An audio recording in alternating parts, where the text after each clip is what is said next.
16 December অর্থাৎ আজকে প্রকাশিত হতে চলেছে খসড়া ভোটার তালিকা। তো এই খসড়া ভোটার তালিকা আপনি কিভাবে ডাউনলোড করবেন? এই খসড়া ভোটার তালিকাতে যদি আপনাদের নাম না থাকে তাহলে সেক্ষেত্রে তখন আপনারা কি করবেন? কারণ আপনাদের নাম রয়েছে কি আপনাদের নাম নেই, এটা কিন্তু যতক্ষণ না পর্যন্ত আপনি খসড়া ভোটার তালিকা দেখবেন আপনি শিওর হতে পারবেন না। তো ধরুন দেখার পরে আপনি দেখলেন যে খসড়া ভোটার তালিকাতে আপনাদের নাম নেই, তো সেক্ষেত্রে কিন্তু অযথা আতঙ্কিত হবেন না বা প্যানিক করবেন না। কি করতে হবে জানাবো। তো এছাড়া খসড়া ভোটার তালিকা আপনি কোথা থেকে ডাউনলোড করবেন সেটাও জানাবো, সেজন্য ভিডিওটিকে সম্পূর্ণ মনোযোগ সহকারে দেখতে থাকুন। দেখুন, প্রকাশিত হতে চলেছে খসড়া ভোটার তালিকা। এই তালিকায় আপনার এবং পরিবারের অন্যান্য ভোটারদের নাম রয়েছে কিনা তা যাচাই করা অত্যন্ত গুরুত্বপূর্ণ। অর্থাৎ এটা কিন্তু আপনি অবশ্যই যাচাই করে নেবেন। যদি আপনি চান যে আপনি তো ঝামেলায় যাবেন না, তাহলে সেক্ষেত্রেও আরেকটা অপশন রয়েছে।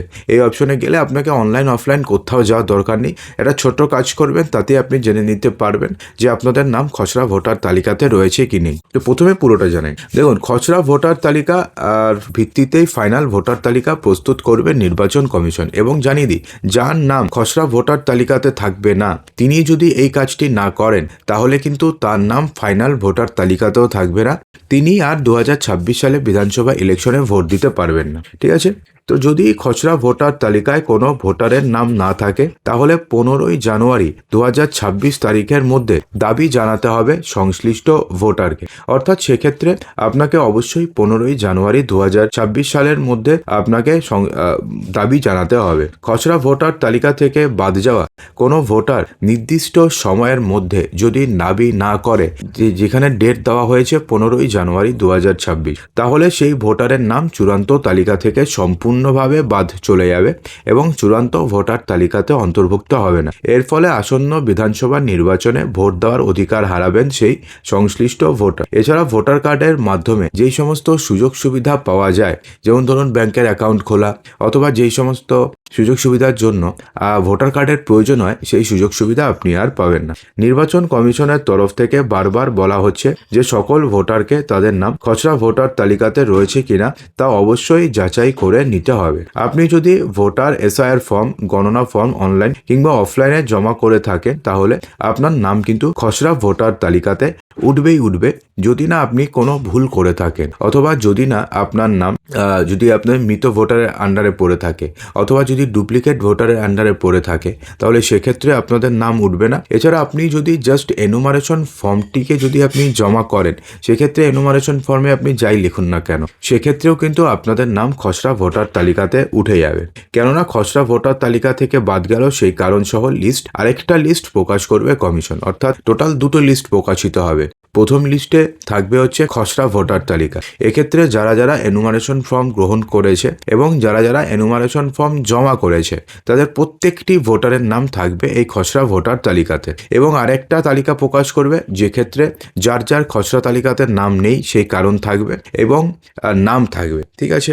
তো পশ্চিমবঙ্গের সকল ভোটারদের সুবিধার্থে জেলাভিত্তিক খসড়া ভোটার তালিকা ডাউনলোড লিঙ্ক বা পিডিএফ লিঙ্ক দেওয়া হয়েছে।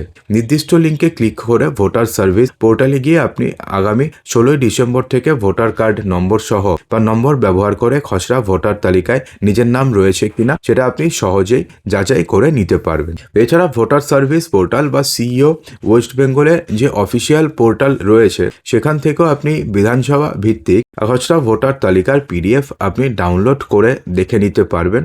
আপনার এলাকায় কোন কোন ভোটারের নাম তালিকায় রয়েছে এবং কাদের নাম খসড়া ভোটার তালিকা থেকে বাদ গেছে। তো দেখুন, তো প্রথমে আপনি নিজের নাম কি করে খসড়া ভোটার তালিকাতে রয়েছে নাকি নেই সেটা আপনি কি করে খুঁজবেন। তো প্রথমে তাহলে আপনাকে কি করতে হবে, তো সেক্ষেত্রে আপনাদের অবশ্যই জানিয়ে দিই যে খসড়া ভোটার তালিকাতে আপনাদের নাম উঠলো নাকি ওঠেনি সেটা কিন্তু আপনাদের অবশ্যই দেখা উচিত। কেউ এমন না যে দেখলেন না, পরবর্তীকালে কিন্তু আপনাদের সমস্যায় পড়তে হতে পারে, সেজন্য কিন্তু অবশ্যই চেক করে নেবেন। দেখুন, তো কি করতে হবে, সর্বপ্রথম আপনি কি করবেন, তো সর্বপ্রথম আপনি নিচে উল্লেখিত জেলা থেকে বা জেলা তালিকা থেকে আপনার জেলা প্রথমে আপনাকে নির্বাচন করতে হবে। এরপরে জেলার পাশে থাকা ডাউনলোড অপশনে ক্লিক করতে হবে। এটা হচ্ছে সিইও ওয়েস্ট বেঙ্গলের অফিসিয়াল ওয়েবসাইটে গিয়ে। তো ওয়েবসাইটের লিঙ্ক ভিডিও ডেসক্রিপশন বক্সে আমি দিয়ে দেবো। এরপর কি বলেছে, এরপর ভোটার সার্ভিস পোর্টালের হোম পেজ যখন খুলে যাবে সেখানে West Bengal voter draft roll name check বলে একটা অপশন দেখতে পাবে। ঠিক আছে, সেখানে ক্লিক করে নিজের ভোটার কার্ডের নম্বর উল্লেখ করে